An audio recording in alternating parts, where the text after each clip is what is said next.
All right. Again, welcome back to the Callaloo Conference.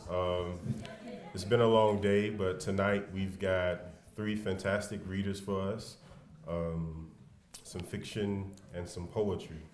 I'm going to read the bios of the readers in the order that they will read, and we'll give them 15, 20 minutes apiece to read.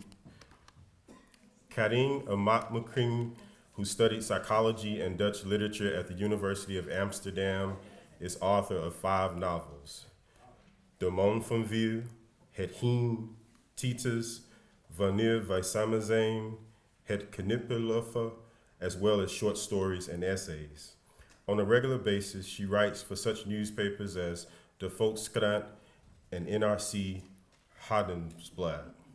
She was born in Paramaribo, Suriname, South America, from which she immigrated to the Netherlands in 1981 when she was a child of 5 years. Vavi Francis is the author of Forest Primeval, Northwestern University Press 2016, Horse in the Dark, Northwestern University Press 2012, which won the Cave Canem Northwestern University Poetry Prize for a second collection, and Bluetail Fly from Wayne State University in 2006. Her work has appeared in numerous print and online journals, textbooks, and anthologies, including Poetry, Cura, Best American Poetry 2010, Best American Poetry 2014, and Angles of Ascent, a Norton anthology of contemporary African American poetry. She's been a participant in the Cave Canem workshops, a poet in residence for the Alice Lowett Scholars Program at the University of Michigan, and teaches poetry writing in the Callaloo Creative Writing Workshop in the USA, UK, and Barbados. In 2009, she received a Rona Jaffe Writers Award, and in 2010, a Kresge Fellowship.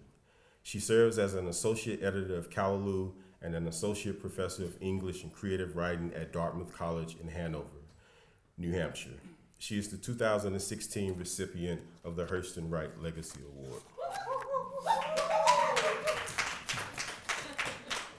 Aishan Hutchinson, born in Port Antonio, Jamaica, is the author of the poetry collections Far District Poems from People Tree Press 2010 and House of Lords and Commons from Farrar, Straw and Giroux 2016.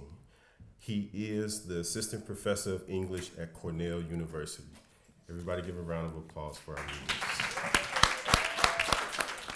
First of all, thank you, Callaloo, for this kind invitation to this wonderful seminar.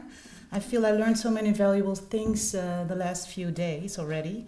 As a writer, I spend most of my days in solitude. Although my ideas keep me company, they are all my own. So it's especially inspiring to me to hear all these other voices. I do feel today that I should sketch some sort of context of my writing, for I believe I'm the only one in the seminar to represent the diaspora in the Dutch colonial area. So I actually started writing a resume of the Dutch colonial history last night when I realized I had already written one before in the preface of one of my older books. It's a novel called When We're Together, and it's based on the history of my mother's side of the family that started in the late 19th century when the Dutch first started to recruit workers in Indonesia as a substitute labor after the abolition of slavery. Not many people are familiar with this part of Dutch history, not even the Dutch themselves, unfortunately. So this was the introduction that I wrote for the book, When We Are Together. It's a very cute way you said it in Dutch, Wanneer wij samen zijn. And I'll just read a small part of it. This story begins with Wagiman, the child of Javanese parents born in Suriname, a country traditionally exposed to winds from every corner of the globe and with a multicolored history. When Wagiman came into the world, his mother's waters flowed onto the same earth that just over half a century earlier had been drenched with the blood of runaway black slaves. Little Wagiman took his first tearful breaths without knowing how many tears had been shed before him. No one was to tell him about the revolt of that other workforce. No one was to tell him about the many events that complicated the lives of the plantation owners and added to the interminable list of atrocities to which the black population of Suriname was subjected. Bagima knew nothing of the sugarcane mill workers, the black medical orderlies, the cleaning women, and the Creole matrons who streamed, exhausted, to the towns, where for the first time in history they could live their own lives.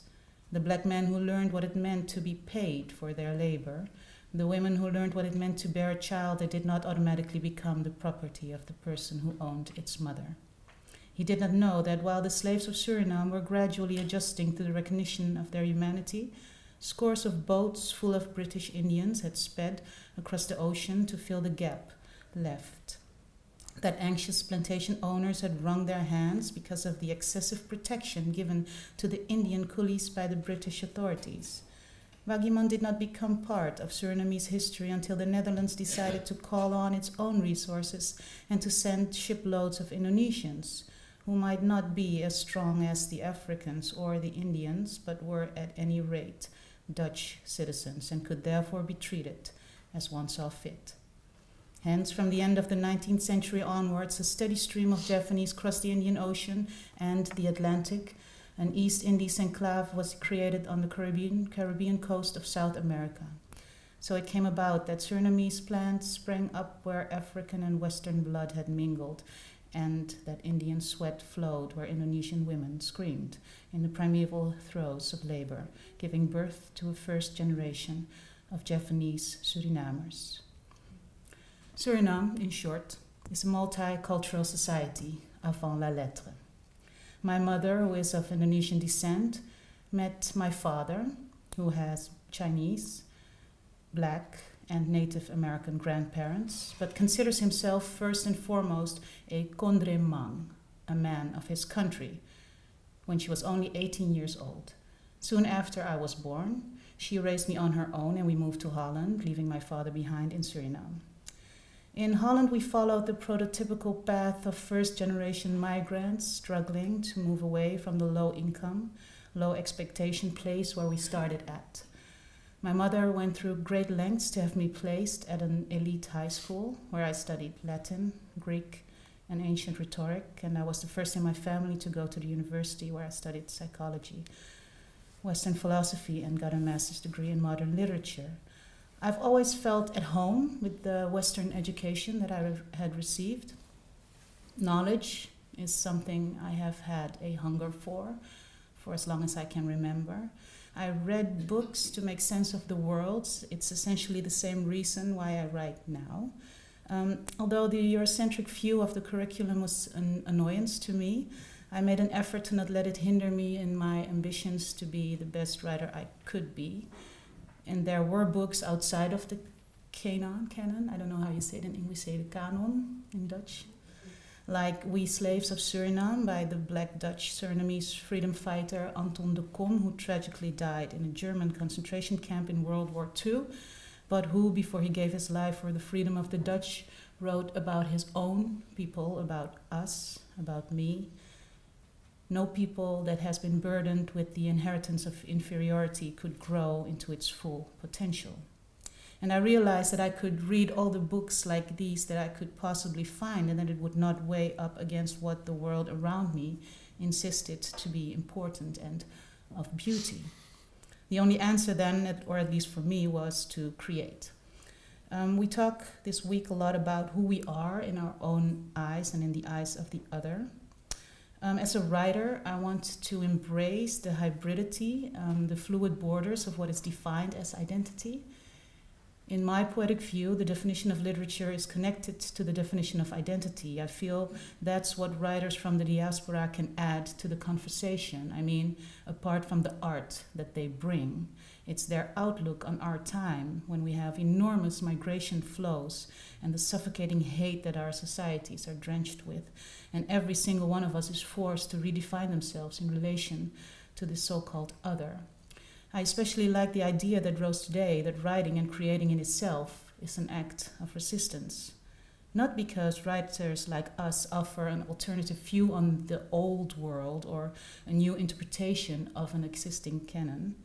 The type of writing I find interesting personally is the sort that is from now and from here and also from there, not completely belonging to anyone but connected to all. This writing is the type that does not add but actually forms a whole new Western, European, or American, British, or Dutch culture. So these are the things I think about when I'm not writing a book like today and yesterday. When I am writing, which is most of my time, I don't bother with these thoughts. All I want is to catch something that is undefined, something that is universal, something that shows us the ability of empathy that transcends borders and culture and color and gender and whatever walls that in real life people tend to raise around their idea of self. In my most recent book, Unless the Father, I might have accidentally reflected on all these things above. Identity, the undefined emotions of loss, love, loyalty, nostalgia maybe for something that might have been. And after finishing it, I realized that the book forced me to think about identity in yet another way. I would like to read a few small chapters from it, but I must beg you to forgive me. I have translated it myself because the book just came out last month and I haven't had the time to let a professional look at it. So it's my own translation, my apologies for any awkward mistakes. So, Unless the Father is my first work, actually of non-fiction. It is a memoir about Eric Lee, a 71-year-old Taekwondo grandmaster of the 7th Dan. He is the highest promoted martial artist of his country, Suriname, and is considered by many a living legend. A charismatic man, even at his age, with a passion for hunting.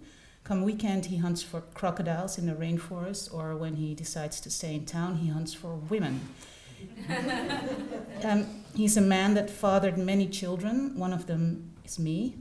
And I decided a few years back to not wait any longer and to write a book about him now that he was still alive. And it was the scariest thing I have done so far.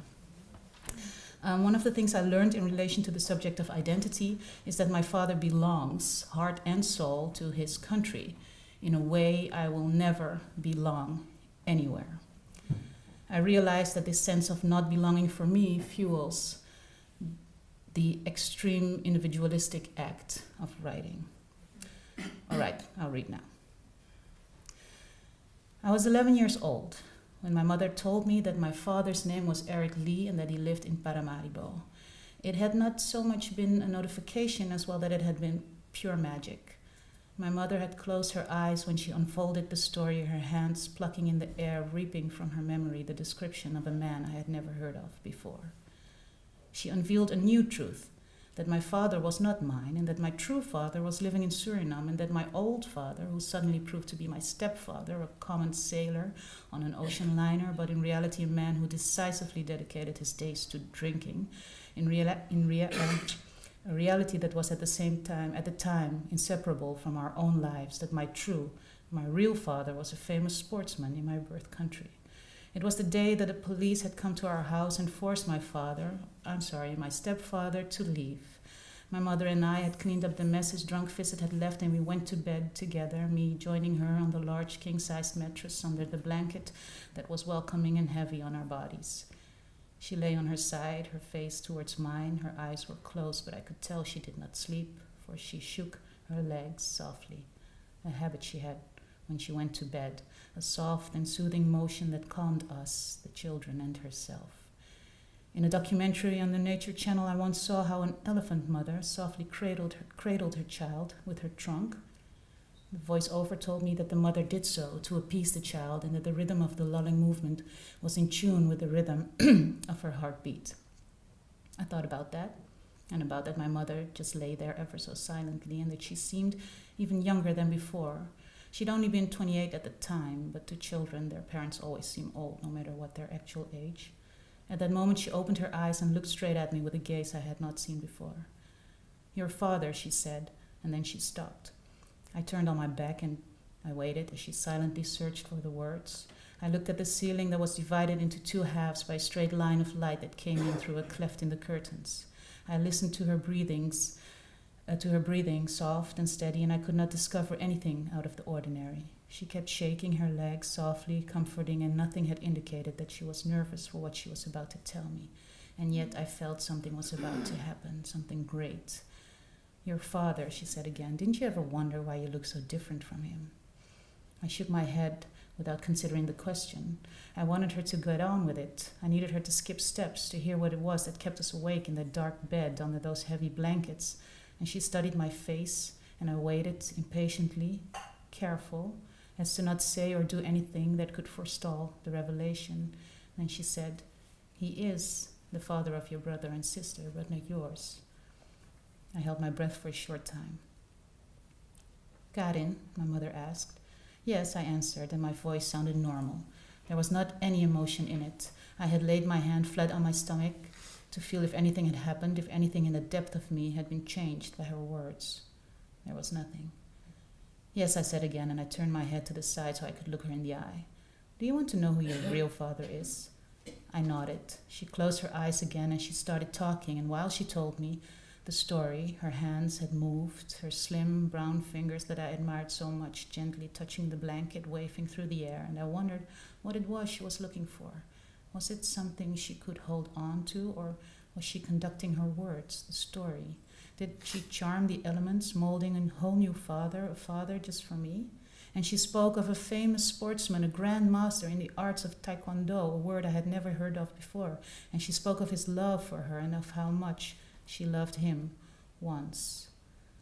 And I thought about my father, the sailor, the giant that came and went as he pleased, who laughed because he drank until he drank so much that it made him cry. Big, old, salty sailor tears across a crude, white face that I never recognized as not my own. For the love of a child is loyal, does not ask questions. Drink, laugh, drink, cry, cry, scream, break the things, make them fall apart. My mother asked me how I felt. "I don't mind," I answered. I laid my hand on my stomach again, tried to feel something. There wasn't anything there, or maybe something very, very small somewhere deep down, distinctively existent, a sense of relief. "Is there anything you'd like to know?" my mother asked. "Not really," I answered. I was tired and longed to see the end of this day. "Or maybe I do. Yes, I do have one question." "What is it?" "What's his name?" She paused for a moment. It was as if she had to gather something, I don't know, courage maybe. And finally she said, "Eric Lee, that's his name." Thank you.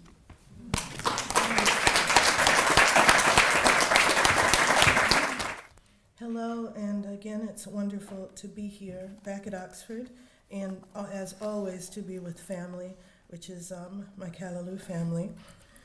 I'll begin by saying there are people in our lives who want us alive. There are people who come when we call, who can hear in our voice that if they do not come, we will not be alive. And I say that because I'm dedicating my reading to my Aunt Laverne. I'm a 52-year-old woman, and I needed someone to come when I called. And my Aunt Laverne is a touchstone. So when I am fragile, and we often think that women who look like me cannot be fragile, my aunt heard it in my voice, and she's become a companion on my personal journey. And I'm very grateful to you, Laverne, and I want to say that. So this is for you.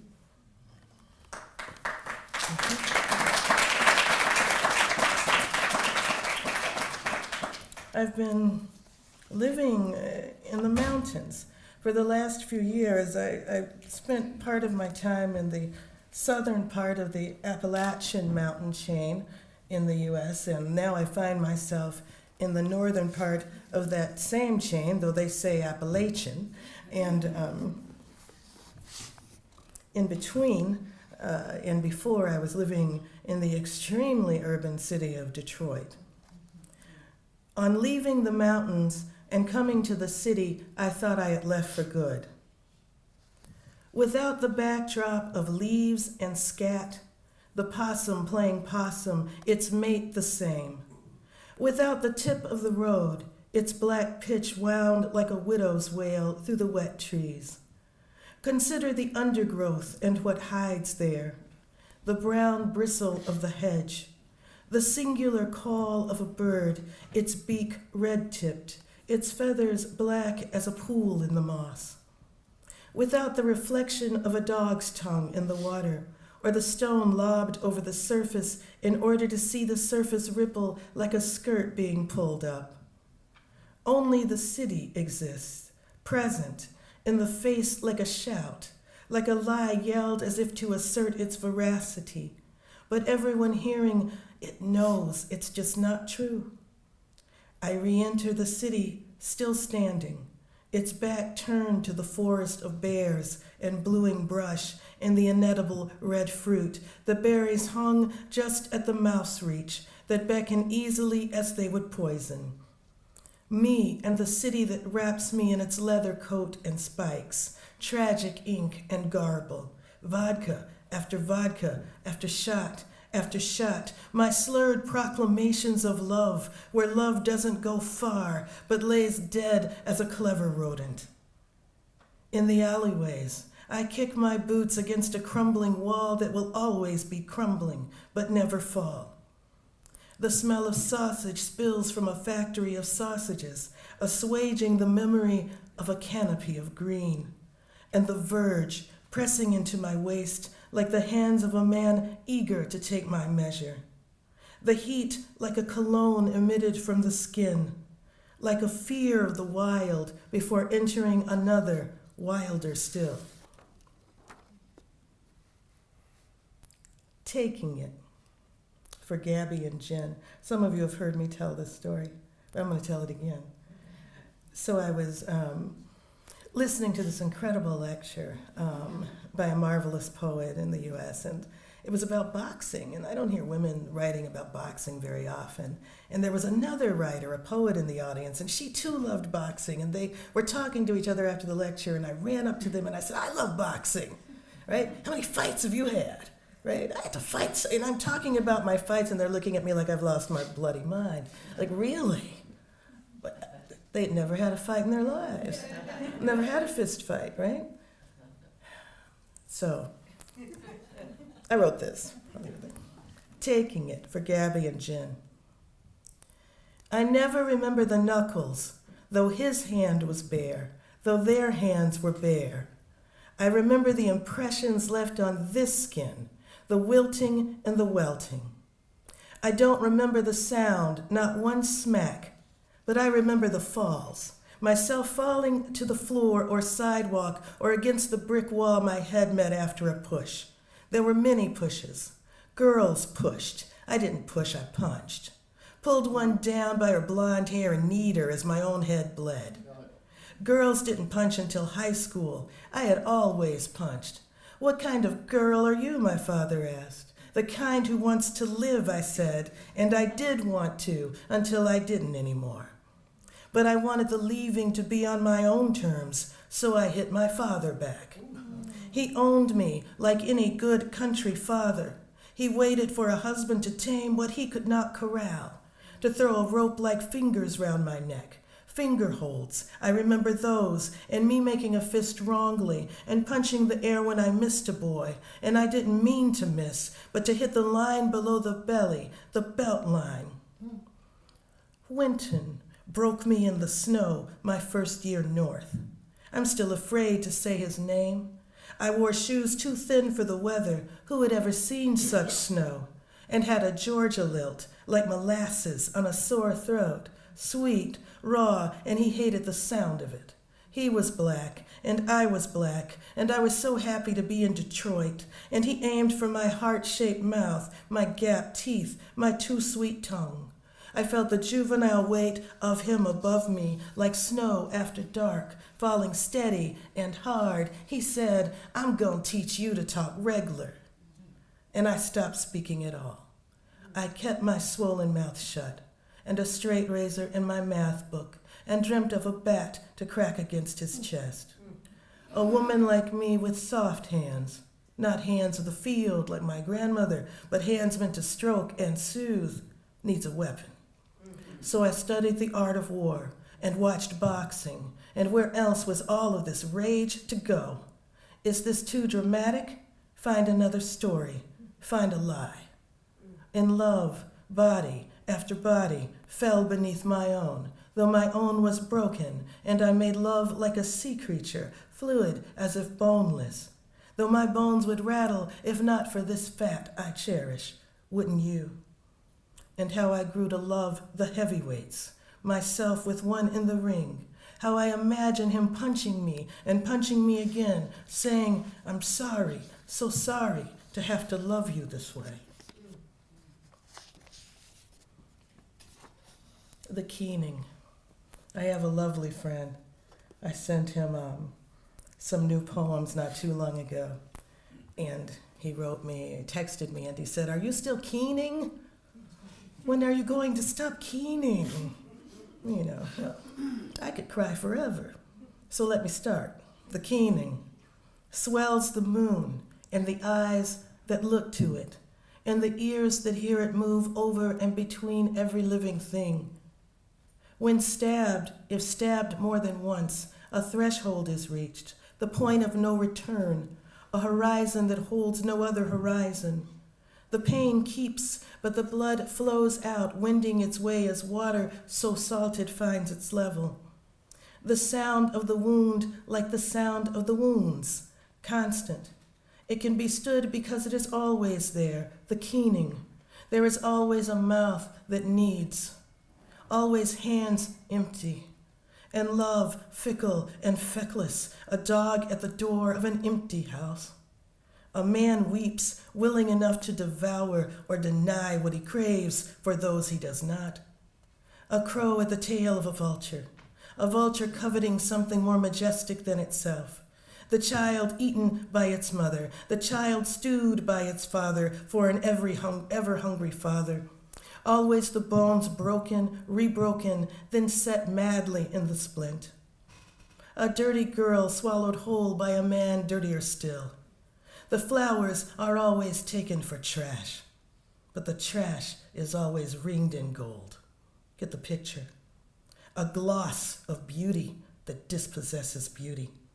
A failing of the eye, and a woman who mourns it all. The splinter in the cornea that needles the crier, that connects us all by tears. Mule skinners. Sometimes it's strangers that love you hardest. Sometimes it's your friends that need to learn to love you harder, right? Mule skinners.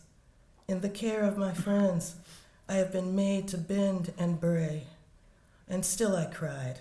And walking the sidewalks I cried, and did not understand, nor did they understand.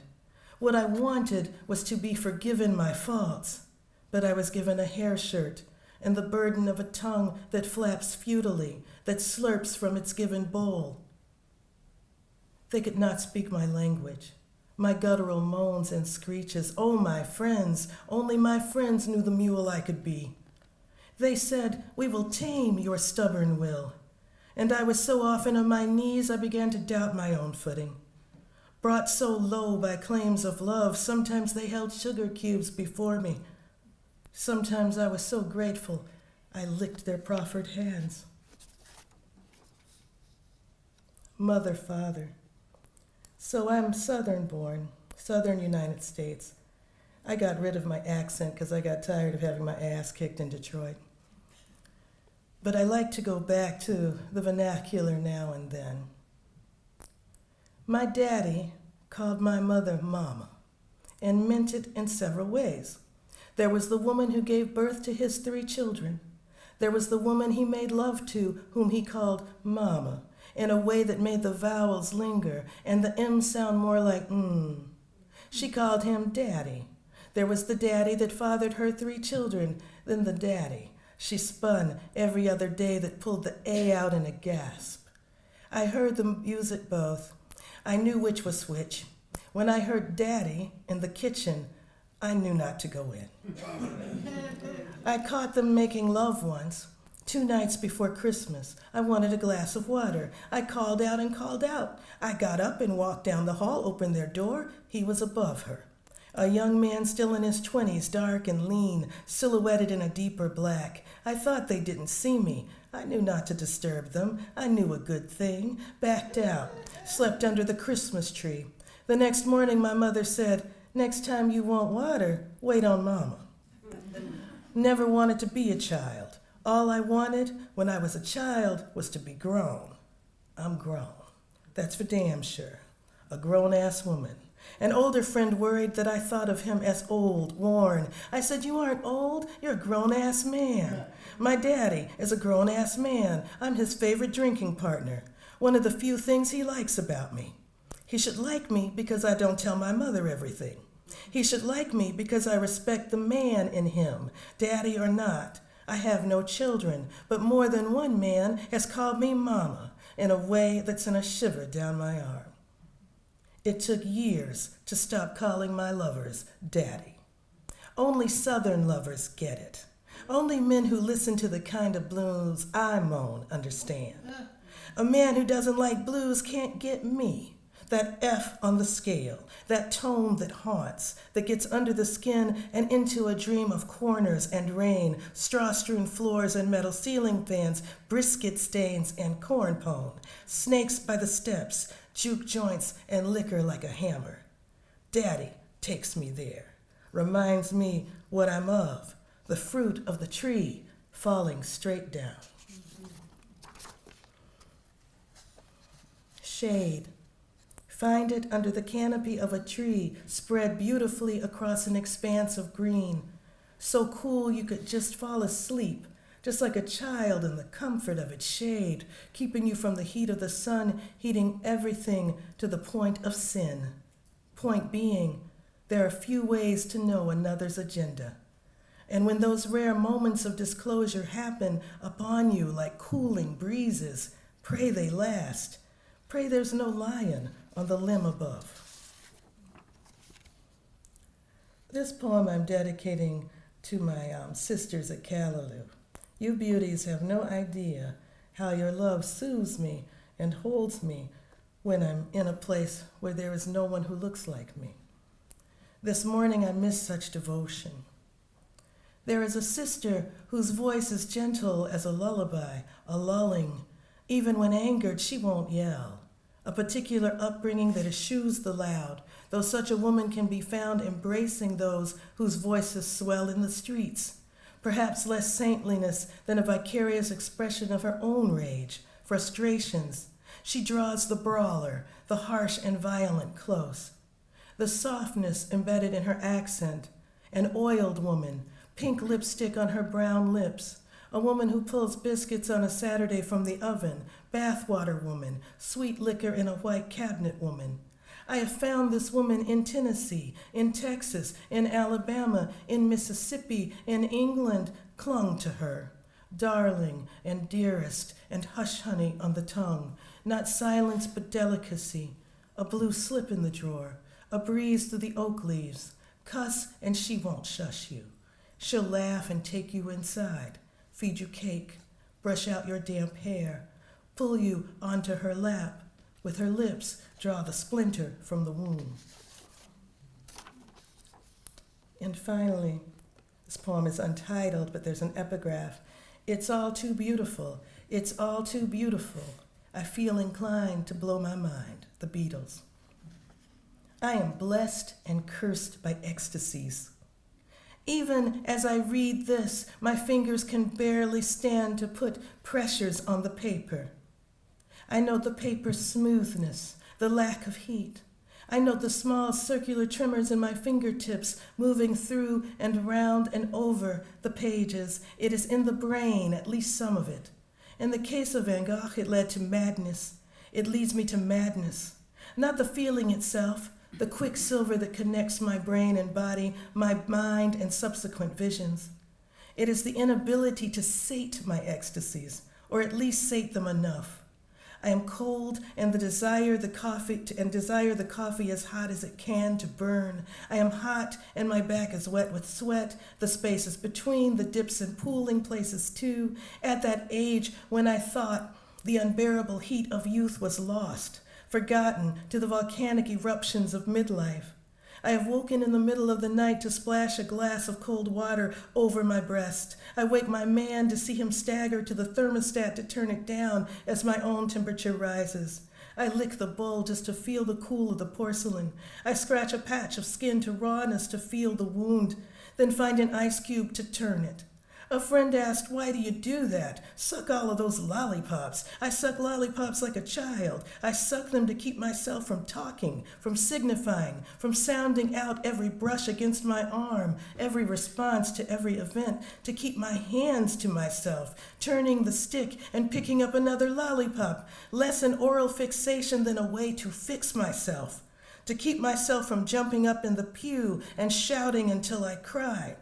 In a crowd, I am mad to embrace everyone. Have I spoken of Ghana, the dance club in Accra, where there was no space, where there was not one that was not against another's hip or arm or shoulder, and we all moved in sync to the bass, and the breeze was almost icy off the ocean and full of salt, and the wave of our brown bodies like seals in the sea. It is a gift, my inability to see myself. It makes me able to see others. And I sob into the seeing, so much to take in, to take to one's breast, to hold still inside. Thank you.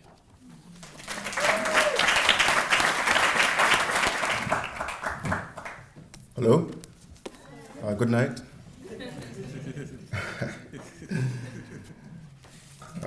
Okay, I'll try to follow that. It's impossible. That was just magnificent. Thank you.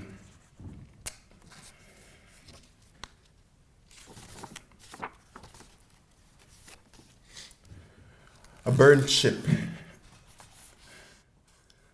Tiger moth, hair smoke, silk tide, her mouth's not the chamber angel, the night chimera that comes to the boy on the alabaster throne, no longer child king of Sumer. His trigger blood hammers rust, strings of charm, shards of jewels, glint like sunset oil, streaked shield held closely in the singing woods of bat-eaten fruits, silently hanging blot seeds, cut sage and rosemary, a blight mercury, cured meat, silver streams dividing on the sea, the ultraviolet weeds, plankton, seahorse, half-man, sunken masks, God's horn, perfume, ivory tusks, market dust, vine pillars, Bataram sound, orange light caravan, wheels of water spinning industry, whipped backs, shock foil, the galvanized wax congealed dreams of a burned ship. All were lost, all were drowned.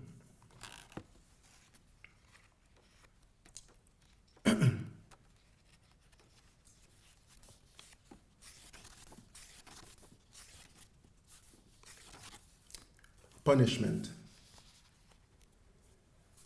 All the dead eyes of the dead on portraits behind her looked down as she ate donuts off a cloth napkin, her mouth sugared. I saw myself, possessed by myself, in her glasses' milky lens that possessed the globe on her desk, a Quaker gift from the former principal, dead but not yet a portrait, left with Africa spun towards us. She swallowed, then asked, why was I here? I told her, for intimations. She stopped mid-chew, surplice of sugar danced at the down curl of her lips. She said, excuse me?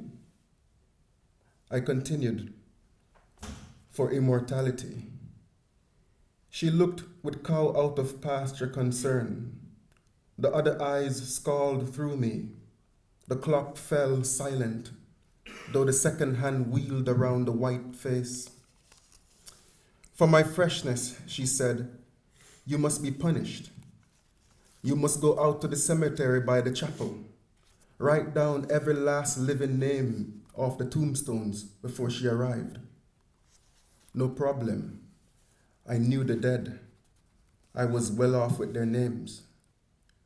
But, she asked, A fresh donut christened the napkin. If I am clear why she has done this, why she must punish me. The portraits drew one breath.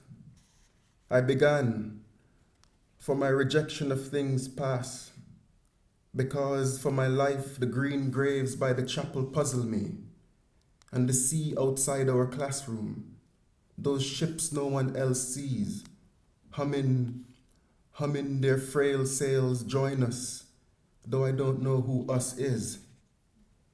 She rose, utterly black. I retreated.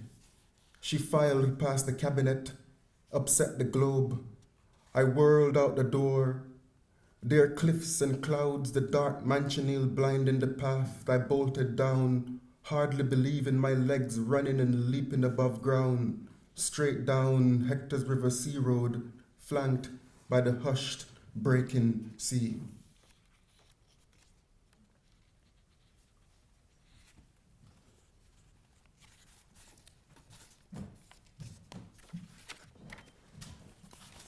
The garden. The street lights shed pearls that night. Stray dogs ran but did not bark at the strange shadows. The minister of all could not sleep. Mosquitoes swarmed around his net, his portrait and his pitcher and drinking glass. The flag stiffened on the embassy building but did not fall when the machine guns flared and reminded that stars were inside the decrepit towns, in shanty zinc holes, staring at the fixed constellation. Another asthmatic whirl of pistons passed. The chandelier fell. The carpet sparkled. Flames burst into the lantana bushes. The stone horse whinnied by the bank's marble entrance. 3 large cranes with searchlights lit the Poncianas. A quiet flamboyance struck with the fever of children's laughter. Then all at once, the cabbage palms and the bullhoof trees shut their fans. The harbor grew empty and heavy. The sea was sick and exhausted. The royal palms did not salute when the jeeps roamed up the driveway and circled the fountain. The blue maho did not bow, and the lignum vitae shed purple bugles, but did not surrender. The homeless did not run, but the dead flew in a silver stream that night. Their silk hair thundered, and their heels crushed the busy nuts and ceramic roofs. The night had the scent of cut grass sprayed with poison. The night smelled of bullets. The moon did not hide. The prisoners prayed in their bunkers. The baby drank milk while its mother slept, and by the window its father could not part the curtains. A march. Lesson of the day: Syria and Styria. For Syria read, his conquering banner shook from Syria. And for Styria, look at this harp of blood mapping. Now I am tuned. I am going to go above my voice for the sake of the forest shaken on the bitumen. You can see stars in the skulls, winking synapses, intermittent on edge of shriek. Perhaps a cluster of fear, birches. Anyway, don't get too hung up on the terms. They have entropy in common. Bad for the public veil. Those obtuse centurions in the flare of the bougainvillea, their patent-seeking gift kindled. Diverse speech, cruelty, justice, never mind. But do pay attention to the skirmish, the white panther that flitters up the pole. Its shade grows large on the ground.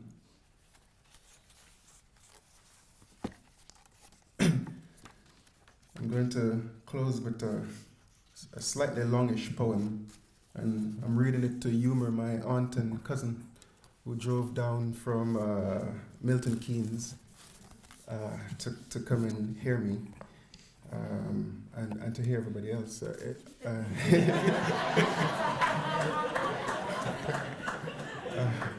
But they're extremely biased.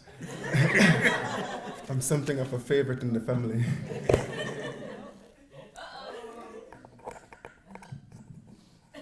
Are we good? All right.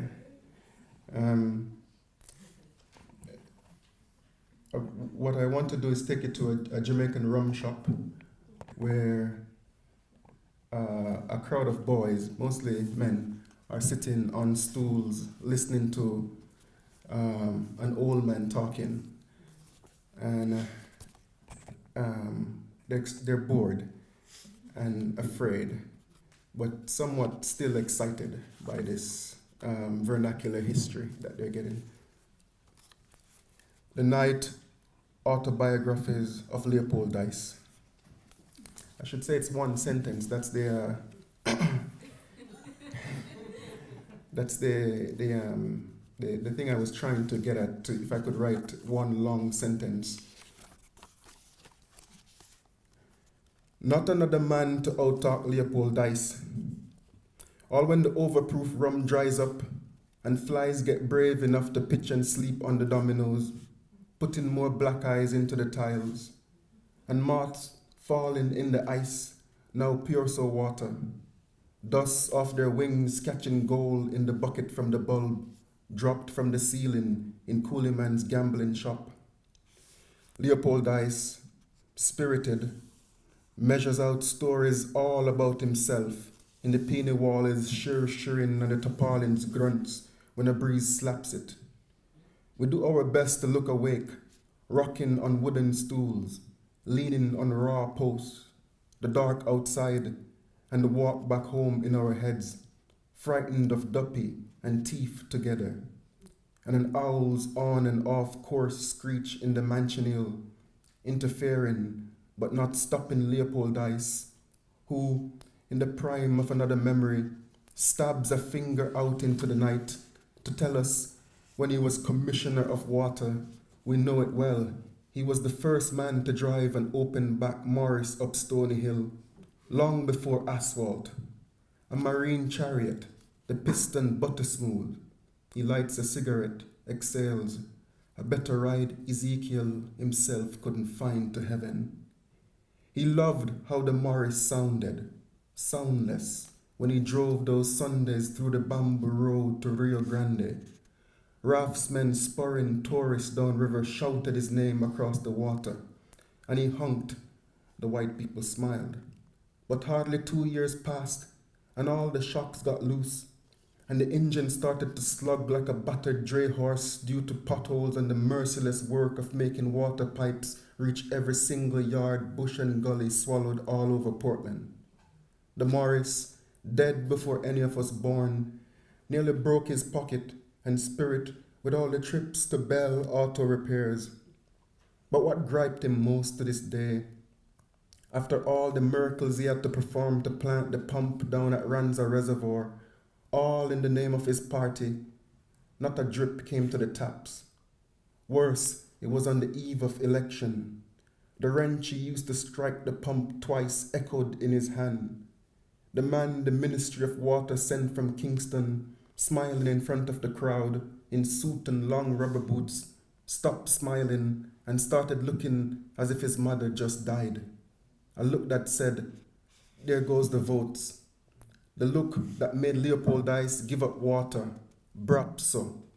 For everybody knows, he stresses always at this point, how ruthless politicians were then, worse than now. For a hitman then was a twopence apiece. So he fly away, a term he grates his teeth on, to Miami, to pick fruits in the glades, every day wishing he had gone to Panama. But Lord, everything was in Miami. The only tension was America mad to drop nuclear on Cuba. Pigs even invaded a beach there. Leopold Dice stubs his cigarette, but they were bayoneted by the block.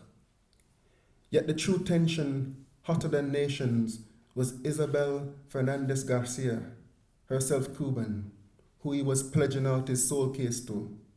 She dredged all the money he made in those swamps, sinuated with mosquitoes. He was so afraid a snake or something wild would turn him paraplegic. Isabel Garcia, a real black widow. Leopold I sucks his teeth, remembering that life, but concedes, as we expected, squinting. The heartache she was causing forced him back, dreadlocked, nearly mad to his birth rock, now independent of Britain. Rum like Lego beasts in the roads, Leopold Ice laughs, the howl screeches again. He remembers roaming, hiccuping with his old waterbird friends, screaming, God bless the Queen, and the Queen's draws. Outwardly was a lark, though the island was no longer the green of his party, but orange of the opposition. And inside, where it mattered, he couldn't stand those new aviator-wearing politicians with their orange badges, orange flags, orange t-shirts, orange motorcades, orange, the color of the damn fruits he picked so many bushels of in Florida, only the sun left to be pulled down in one of those wicker buckets. Even now, Rhine scent sickens him. Anything citrus does if it is not cut with rum. For rum was life then. It covered him like a soutane. He draws an invisible cloth down his body to show us how it swam over him. Always, this time of the night, his voice slows. From somewhere, a stillness reaches for us, catches us, and we listen for the return. His voice slower, a croak. His eyes twinkle when he says the dice rolled his lucky number one night at a Bryans Bay beach session where he met the local baker, May, selling her coconut drops, grater cakes, gizzards, potato pudding with hallelujah in the middle. Her ginger beer so strong, it burned his throat for days, purged him clean of wonder, rum, and other women. And yes, he admits, ground in his stick he didn't really need. Lifts himself up. They're not married after 30-something years under the same roof, pissing in the same chamber, selling her baked goods together. Even still, sweet May, whose real husband not even God can make head or tail of his whereabouts, was Leopold's Dice wife to the grizzle. May was Salvation own self after America. He nods, one jaw glossy in the bulb. Then finally pocketing his pack of Cravenet cigarettes, flaps on his felt. He repeats the one phrase of true adjournment. Night, night, walk good until tomorrow again. Stepping into the dark home, we two shuffling up, Coolie Man twisting the bulb off. We hear Leopold Dice shake the kerosene oil in the soda bottle torch, strike a match for the newspaper wick. The flame catches as we walk out to the dark trees and hills of Port Antonio. Thank you.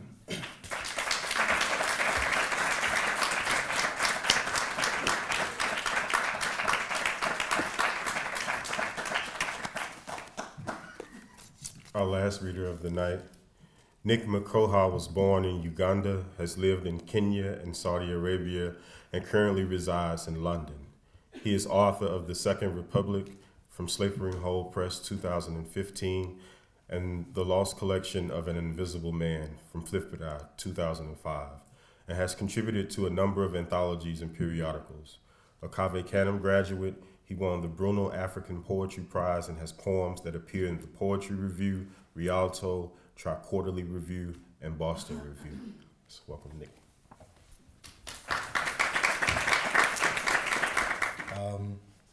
I just realized I'm a nerd because I love poetry. I love reading it. I love listening to it. I love listening to other people reading it. Yo, it's deep. Do you know what I mean? So I just figured that, like how people collect stamps, I collect poems. So I'm a nerd. I don't know how to share that. But anyway, I want to share with you a few poems from my collection is about to come out called The Kingdom of Gravity. It's based around my experiences of Uganda when the Idi Amin era. And I want to read you a new poem see how that lands. And then I'll go to my safe poems. And then I'll just do my favorite poem. How does that work for you? Yeah? All right. So this is the new poem. If it doesn't make sense, it's new.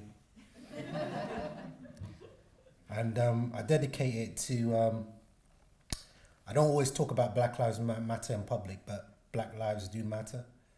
And what I realized is just like, this is about my story. I just realized that black bodies fall everywhere. And it's one of our responsibilities, as I guess as writers, I just realized, is making people aware of that, like how black bodies fall. So this poem is called Book of the Dead.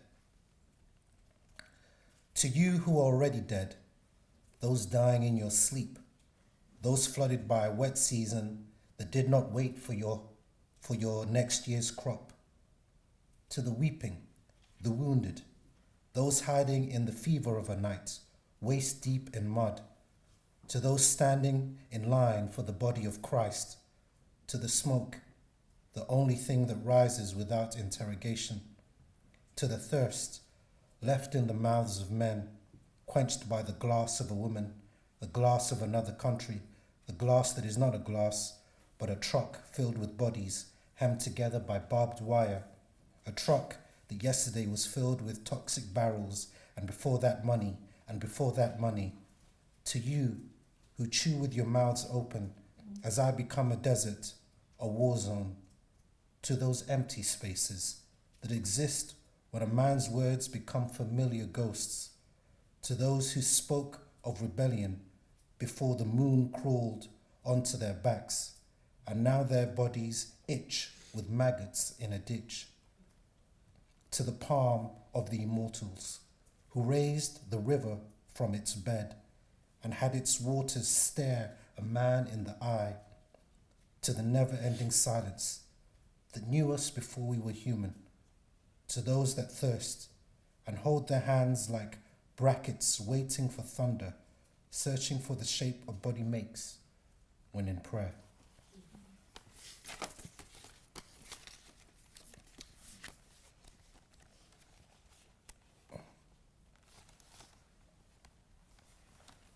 Stone. Yeah, this is dedicated to my mom. I don't say enough things about my mom. Oh, hi, Joe. You're like my mom. Stone. The best thing I did was move my body from one side of the world to another. This required a visa, which required a bribe. The bribe was placed in the palm of a man with a gun.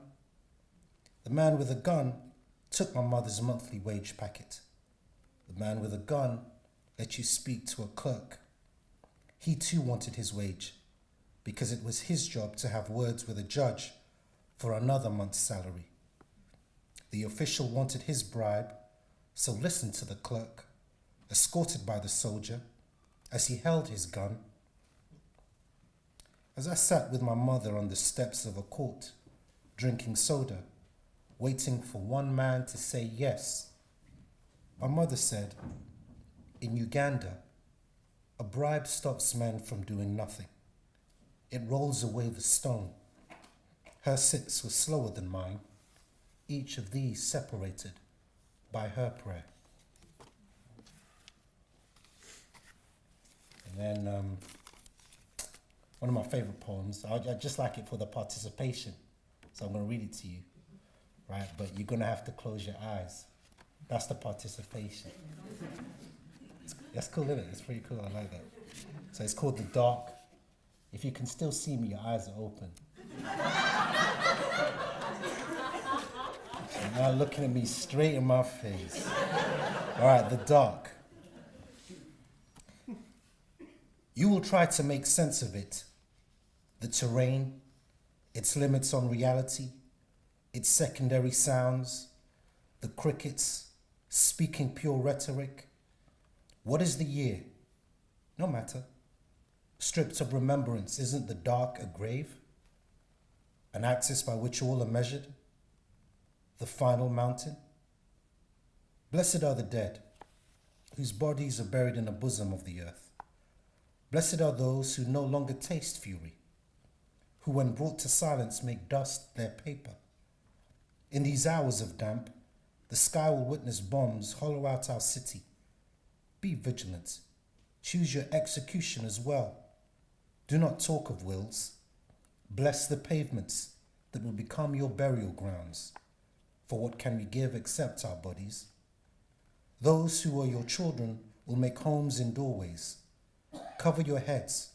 Our patriarchs have been ripped off the walls. It is not the dark, but what it leaves behind. A servant girl on her knees gives testimony that the king have been added to our days dead. Lose respect, lose ceremony, lose duty, lose circumstantial evidence, lose the code. My father should not have died today. Lose the law, lose remembering. In the absence of the law, the truth will not be written down. Lose those who break it, cowards who confess on scratchy radio broadcasts, field generals and their informers. Lose epitaphs. I have my father's eyes, and ratchet smile. Mirrors betray me. What anchors me has drifted to the boundary. What a poor murder. He should have died at war. Close combat, an instep to the shoulder, a knee to the chest, or his crown caught in the eye of a symbol rebel scope as the world draws close. Not caught off guard in a drunken brawl over his wife, because this is how the loss of light should come to the world. Thank you.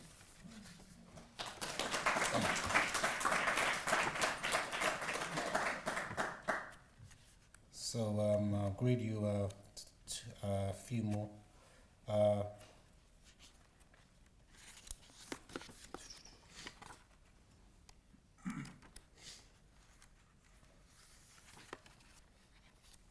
So I've been traveling a bit, and this one kind of encapsulates the first time I remember being in London.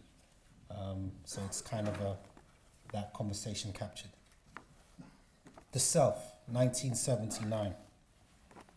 Don't quote me, but I swear the radio hissed, "Run for your lives." Anyway, fast forward, and I'm being taken by hand to Entebbe Airport.